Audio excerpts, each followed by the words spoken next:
을 극복하라, 이런 말씀으로 생각해 봅니다. 사람은 누구나 태어나면서부터 모든 것을 다 갖추고 태어나지는 않습니다. 좋은 가문과 또 좋은 학벌, 또 아름다운 미모, 또 다른 것을 이제 다 갖추어서 태어나지는 않습니다. 자기의 부족을 노력으로 극복하며 행복한 사람도 많이 있습니다. 중요한 것은 열등감을 평생 낭망하며 살아가느냐, 아니면 생각을 바꿔서 위기를 기회로 만들며 살아가는가가 더 중요한 줄로 믿습니다. 오늘 본문 말씀해 보아서도 26절, 27절, 28절을 보면은 하나님이 우리를 부르실 때에 지혜로운 자가 많지 않고 능한 자가 많지 않고 문벌 좋은 자도 많지 않고 또 세상에서 보기에는 미련한 것 같은데 우리를 택하여서 지혜 있는 자를 부끄럽게 하고 또 약한 것들을 택하사 강한 자들을 부끄럽게 하리려고 우리를 불러주셨다는 것입니다. 자, 그렇다면은 열등감을 어떻게 극복해야 되느냐? 정신적 장애는 열등감입니다. 정신적 장애. 여기에 나와 있는 대로 나는 천혜해. 나는 물려받은 것이 없어. 나는 못 배웠어. 나는 건강치 않아. 그런 자괴감으로 빠져있는 사람은 열등감이 있는 사람이에요. 열등감의 반대는 무엇이냐? 우월감이 우월감. 또 열등감이 낮은 사람을 자존감이 낮다고 하는 거예요. 스스로 자기를 스스로 존귀할 존. 스스로 자기 자신을 아주 낮게 생각하는 거예요. 내가 뭐 하겠어? 아유, 이 나이에 이무 이 꼴리 뭘, 이렇게 생각한 사람은 열등감이 있는 사람이고 자기 자신 자존감이 낮은 사람이에요. 그런데 하나님은 이렇게 우리 생각대로 미련하고 약하고 못 배우고 문벌도 없고 이런 사람을 천하고 이런 사람을 택해가지고 도리어 나는 강한 사람이야, 나는 귀한 사람이야, 나는 많이 배운 사람이야, 그런 사람을 부끄럽게 하신다, 이렇게 말씀하고 있어요. 정신적 장애의 대표적인 증상은 무엇이냐? 열등감입니다. 열등감. 어떤 사람은 좋은 집에서 살면서도 나는 불행해. 그 사람 열등감이에요. 또 그래서 다른 사람에게 뭘 보여주면서 과시하려고 막 치장하고 뭘 사들이고 하면서 막 하잖아요. 그 마음속에 다른 낮은 열등감이 있기 때문에 과시욕으로 그러는 거예요. 과시욕으로. 그래서 남이 이만큼 했으면 나도 그만큼 해야 돼. 예. 열등감은 병적인 상태입니다. 열등감에 사로잡히면 만사에 자신이 없어지고 소극적인 사람이 되어서 무력한 사람이 되고 맙니다. 나중에는. 예? 그래서 뭘 해보려고도 하지도 않아요. 시도도 하지도 않아요. 젊은 사람도 그렇습니다. 뭘 좀 해봐라.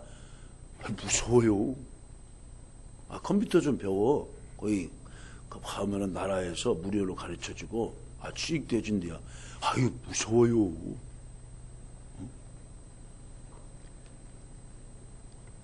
어떤 사람은 매사에 자신이 없기 때문에 할 일을 하지 못하고 인생의 패배자고 맙니다.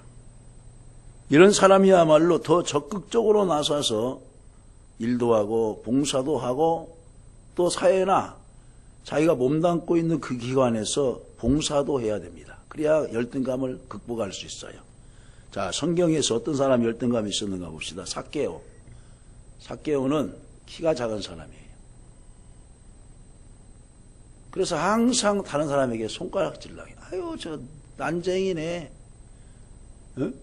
그러니까 삭개오 마음속에는 그래, 내가 돈이 있으면 다른 사람이 나를 무시하지 않겠지? 그래가지고 열심히 공부를 해서 세무사 시험에 합격을 하고 로마에서 이제 선별하는 그 세무사 세리에 합격을 했어요. 갖고 승진을 하고 해서 세무장까지 되었어. 요즘 말로 보면 돈을 많이 벌었어. 우리 동료 가운데 한 분이 군산 세무서에 있었어요. 가지고 지금이야 CCTV도 있고 이런 이런 몸에 다 금속물이 지나가면 찌리릭 하면서 검식 검색되지만은 지금으로부터 약 25년 전 이상만 되어도 뭐냐면 그런 것이 허술했어요. 그래서 이제 외국에서 많은 물품들이 들어오면은 이렇게 살짝 죽어서 빼돌리고 오는 그런 물건들이 많이 있었어요. 돈을 많이 벌었어요. 가지고 대명동에 감독이라고 하는 한 가게에 하루에 가서 그때 돈으로 몇백만 원을 하루 술값으로 줬대. 예, 그리고 다음 날에 또 돈이 생기니까 또 옆으로 들어오고 또 하니까. 예? 근데 나중에 그것이 끈아풀이 되어서 걸렸어요. 나중에 이제 목사가 되어서 회개하고 나중에 이제 벌금도 내고 해서 되었던 것입니다. 그러니까 자기가 이 세무서 세리 삭개오면은 돈을 많이 번다는 거 자기가 알아요. 삭개오가 그렇게 돈을 많이 벌었어요. 열등감 때문에. 그런데 나중에 뭡니까? 그 열등감이 결국 돈은 벌었지만 행복을 갖다 주지 않는다는 걸 알았죠? 이제 예수 만난 얘기는 다음에 합니다. 그 다음에 바디메오. 바디메오는 뭐냐? 눈이 안 보여요. 얼마나 아름다운 세계도 보지 못하고 사랑하는 사람도 보지 못하고 갈 수도 없고 얼마나 인생을 처절하게 살았겠습니까? 아유, 자살하고도 싶겠었겠죠. 응? 그런데요, 이 바디메오가 인생이 또 변화되잖아요. 나면서 안진뱅이. 여러분, 안진뱅인 것도 불쌍한데 나면서부터 제대로 걸어 다니지를 못했어요. 남들처럼 함께 성전에 올라가서 예배로 못 드리는 거예요. 그런 열등감. 이런 사람들이 있었어요. 성경에도. 이들은 주님을 만남으로 열등감을 극복하고 새로운 사람이 되었습니다. 만약에 그들이 집에서만 가만히 있었다고 생각해 봅시다. 삭개오가 사람 있는 현장으로 나오지도 않고 집에서만 사무실에서만 있었다고 합시다. 주님 못 만났겠죠. 변화가 될 수 없었죠. 바디메오도 마찬가지. 사람이 지나가는 그 현장까지 나 좀 데려다 주세요. 동료든 아니면 친척이든 가족들 간에 동원해서 주님이 지나가는 그 자리에 지나갔을 때 바디메오가 소리를 질렀죠. 다윗의 자손 예수여 나를 불쌍히 여기소서. 집에서만 있으면 안 되는 거예요. 옛날에는 소경이 자녀가 나면은 창피하다고 한쪽 구석방에다 넣어놓고 밥 주고 오면서 장애를 창피한 것으로 알고 막 쉬쉬하면서 키운 적이 많이 있죠. 근데 지금 장애가 부끄러운 것이 아니에요. 누구나 살면서 장애를 당할 수도 있어요. 교통사고를 당하든 아니면은 아파트 짓는데 지나가는데 위에서 큰 쇠가 떨어지든 간에 아니면은 가는데 여러분 땅이 꺼져서 막 다치든 간에 어떤 일이 생길 수 있어요. 그러니까 우리 주변에 이런 장애인이 있거든. 나도 저렇게 될 수도 있다고 하는 생각을 가지고 먼저 찾아가서 관심도 가져가지고 혼자 어렵게 휠체어를 밀고 가면 뒤에 가서 살짝 밀어서 걸어가 주기만 해도 쑥쑥 나가는 거예요. 고마워라 해요. 예? 은행에서 잘 보이지 않는 분들에게 옆에 가서 대피를 해주고 은행 일 업무 처리해 주는 것도 고마운 일이에요. 고마운 일. 그다음에 두 번째로 그럼 열등감의 원인이 어디에서 오느냐? 첫째로는 자신감이 없는 상태에서 오는 것입니다. 자신감이 없어요. 못 배웠다. 잘생기지 못했다. 가난하다. 우리 가문은 이렇다. 등 이것은 열등감이 될 수 없습니다. 예? 이 세상은 가난한 사람도 있고 부자도 있고 잘 배운 사람도 있고 못 배운 사람도 있어요. 다 섞어서 살잖아요. 더 섞어서 살아요. 자, 과일집에 가면은 예쁘게 생긴 과일도 있고 모난 과일도 있고 상처받은 과일도 있어요. 그러면 상처받은 과일은 다 버립니까? 아니에요. 그것은 그것대로 다 또 공장에 들어가요. 음식 공장에 들어가든 아니면 건강 이제 원을 들어가든 간에 팔려서 다 가요. 그것도 좋은 것은 좋은 것대로 식당이든 아니면은 또 우리의 식탁으로 올라오기도 하고 그렇습니다. 생선도 마찬가지. 어느 것은 눈이 골았어요. 어느 것은 싱싱해요. 싱싱은 횟감으로 가야겠죠. 그러나 좀 이제 눈이 이제 감겨져 있고 그런 것은 찌개용으로 다 팔려가요. 그러면 상게만 팔려갑니까? 아니에요. 죽은 게도 팔려가요. 다 그들 나름대로의 쓸모가 있어요. 다. 이 세상에 가난한 사람도 우리 주님께 있잖아요. 가난한 나로 하여금 부욕해 하시고 약한 나로 하여금 강하게 하시고. 에? 우리 복음성가 가운데서 그런 찬양이 있다나요? 그러면 이 세상은 이런 사람들이 다 어우러져서 사는 거예요. 그런데요, 더 중요한 것은 가난한 사람 중에는 성공한 사람도 많이 있습니다. 가난한 중에는 성공한 사람도 많이 있죠. 못 배운 사람도 사장이 있습니다. 사장. 못생긴 사람도 여러분 개그맨도 나오고 배우도 나와서 우리를 즐겁게 해줘요. 어? 우리를 즐겁게 해줍니다. 뚱뚱한 그 어떤 배우 있죠. 이옥조라는 사람. 얼마나 그 입담을 막 구수하게 잘합니까? 그럼 옛날에는 다 잘생기고 그런 사람만 배우도 하고 탤런트도 하는 줄 알았죠? 아니에요. 요즘은 자기 모습 그대로. 언젠가 제가 뉴스를 보니까 파리에서 패션쇼를 하는데 파리는 패션의 도시잖아요.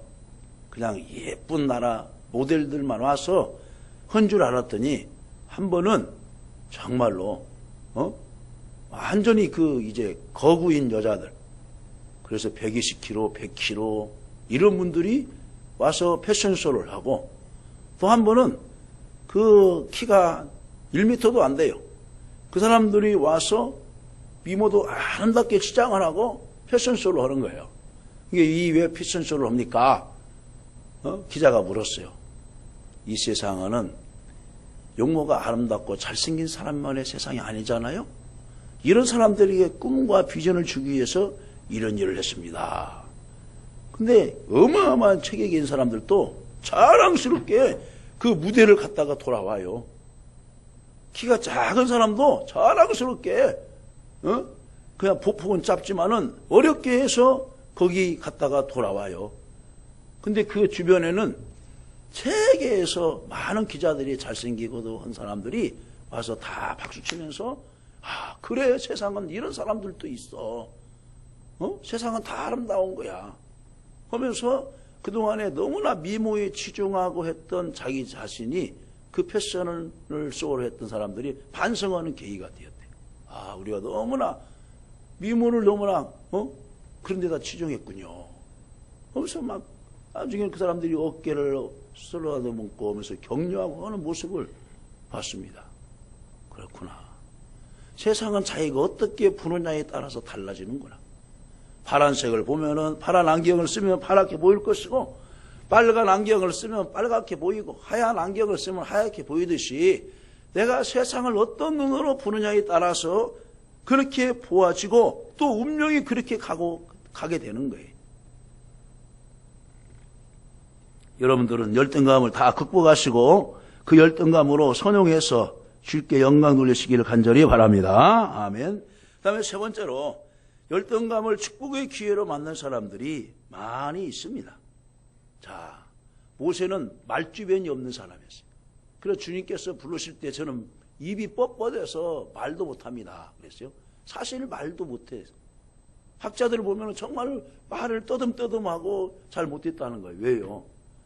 40세에 이제 광야로 파송해가지고, 왜냐면 40년간 짐승하고 대화를 하고 살았으니, 양하고나 했으니, 사람이 없잖아요, 광야에서. 어린아이들이 못 배워도 유치원에 가고 어린이집에 가야 빨리 말을 터득하고 배우잖아요. 그런데 짐승과만 지냈는데 무슨 거기에 언어가 사랑 얘기가 나오고, 무슨 믿음 얘기가 나오고, 나오겠어요. 아침에 깨어서 그 이제 양을 데리고 목초지로 나가서 키우면은 쇠질녘에 들어와서 그냥 골아 떨어지는 거예요. 그 일이 계속 반복되는 거예요. 그런데 무슨 대화로, 무슨 언변을 어디서 배웠겠어요. 그런데 하나님이 함께 하니까 너네 형 아론이 있지 않냐. 하면서 아론을 대신하고 가서 하니까 말주변 없는 모세도 자연스럽게 이제 한 번, 두 번, 10번까지 이제 바로에게 나가니까 이제 거기에서 지혜가 터득이 되고 이제 말주변이 생기는 거예요. 그리고 40년간 그들을 광야에 설 때마다 십계명을 받고 막 설교할 때 얼마나 잘합니까? 열등감을 극복한 사람이에요. 열등감을. 누구나 어떤 부분에 대해서 조금씩이라도 열등감을 갖지 않는 사람은 없습니다. 자, 오늘이라도 바울사도 이 얘기를 했어요. 자, 그가 예수 믿기 전에는 건강한 자였어요. 그런데 예수 만난 후에 육신이 약해졌네요. 얼마나 열등감이겠어요. 과거에는 우월감으로 살았는데 바꿔졌어. 예수 믿으니까 육체의 가시도 찾아왔네. 눈도 안 보이네. 그 사람들은 그럴 거예요. 아니, 내가 예수를 이렇게 잘 믿었는데, 내가 이렇게 선교도 잘하고, 이렇게 목회도 잘하고, 이렇게 전도도 잘하고, 개척교회도 많이 세우고 했는데 하나님이 어디 계셔? 이렇게 생각할 수도 있고 반문도 할 수도 있죠. 그러나 바울사도는 그렇게 말 한마디가 없어요. 도리어 약한 데에서 내 능력을 머물게 하려 함이니 아멘. 내가 자고하지 않게 하려 함이니라 아멘. 하면서 도리어 하나님 앞에 감사하는 거. 내 은혜가 내게 족하도다. 그러면서 자기에게 주신 가시를 가지고 도리어 하나님께 감사하면서 살아가는 거예요. 바로 이 사람은 열등감을 축복의 기회로 바꾼 사람입니다. 이 열등감의 요소를 믿음으로 역이용하면 도리어 없었던 것보다 더 큰 하나님의 축복을 받게 되는 것입니다. 사도 바울은 몸에 찌르는 가시가 있었습니다. 그는 늘 이 질병의 가시 때문에 고통을 겪으면서 열등감을 갖고 있었으나 그는 이것 때문에 더 하나님께 기도하게 되었고 하나님을 의지하며 하나님의 능력과 은혜 안에 살게 되었던 것입니다. 또 성경에 보면은 이 야곱이라는 사람, 에서와 같이 쌍둥이를 이뤘던 그 동생이죠. 근데 자기가 이제 차자로 태어난 것이 너무나 열등감이에요. 그래서 늘 다 가져야 돼. 내 처 형자리도 내가 가져야 되고 아버지가 물려준 그 소 떼, 양 떼도 내가 물려받아야 되고 내가 형 앞에서 내가 차지하지 않을 것이 없어. 하나님의 질서에 순응하고 욕심을 보이려면 좋을 터인데 뱃속에서부터 나올 때 형의 발뒤꿈치를 잡고 형 내가 먼저 나갈 거야 하면서 살지요. 근데 뭡니까? 평생을 그렇게 살았어요. 내가 형보다 더 가축도 모아야 되고 더 돈도 많이 벌어야 되고 그러면서 삼촌 집에 가서 20년간 모সম살이를 하면서 자기의 생각들이 어리석었다는 것을 깨닫게 되어지죠. 그리고 약관 강가에서 기도하면서 완전히 그것이 무너졌습니다. 하나님께서 한두 뼈를 치심으로 천사와 씨름하고 밤새 야 이거 놓아라 이거 놓아라 이거 놓아라. 그때서야 깨달았어요. 아, 육적인 축복보다 하나님이 나에게 주신 그 영적인 복이 더 중요하구나. 나에게 복 주시지 않으면 내 녹지 않겠습니다. 열등감이 여러분에게 있습니까? 하나님으로부터 오시는 신령한 은혜를 받고 마음을 다 비우시기를 주님의 이름으로 간절히 축원합니다. 그리하면 세상 것들은 다 엄수에 들어오게 되어 있어요. 내 영혼이 잘된같이 내가 범사에 잘되고 내가 강건하기를 내가 간구하노라. 영혼이 먼저 잘돼야 되는 거. 하나님과 관계가 먼저 우선인 거예요. 하나님과 관계를 다 막아놓고 다른 거 아무리 발로 뛰고 뭐 한다고 해서 되지 않는 거예요. 되지 않습니다. 사울 보세요. 하나님과 관계가 서먹서먹하고 나중에는 멀어져 버렸어요. 그래서 사무엘이 가서 하나님을 대신해서 말씀을 전해준데도 귀담아 듣지 아니에요. 완전히 단절이 돼버렸어요. 그러니 그 인생이 어떻게 되겠습니까? 나중에 패망하고 말잖아요. 도리 하나님께서 내가 너로 왕 세운 것을 내가 후회한다. 처음에는 세웠을 때는 기뻐하셨는데 내가 너로 왕 세운 것을 후회한다.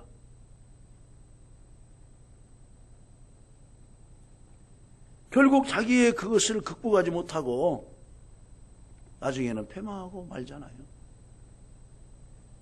말씀을 맺습니다. 사랑하는 성도 여러분, 우리 스스로 아직도 열등감이 있다고 생각합니까? 누구에게는 다 열등감이 있어요. 완전한 자가 없어요. 예수님 외에, 하나님 외에 완전한 자는 없어요. 속속 그 사람 가정 대화에서 들어가 보면은 다 한쪽이 텅 빈 사람도 있고 상처투성인 사람도 있고 하루하루 그냥 고통 가운데 살아가는 사람도 있고 그래요. 이번 선교대 행사를 하면서도 우리 노예에서 전체에서 협력하고 하면은 참 좋을 터인데 그렇지 않잖아요. 어느 교회는 연말에 들어갈 것이 많다고 해서 뒤로 물러나고 또 우리는 다른데 더우니까 안 된다고 그러고 노인분들 어른 목사님들 대접하는 일에도 그래요. 서로 조그만 일에 조금만 합심하면은 큰일 할 수가 있어요.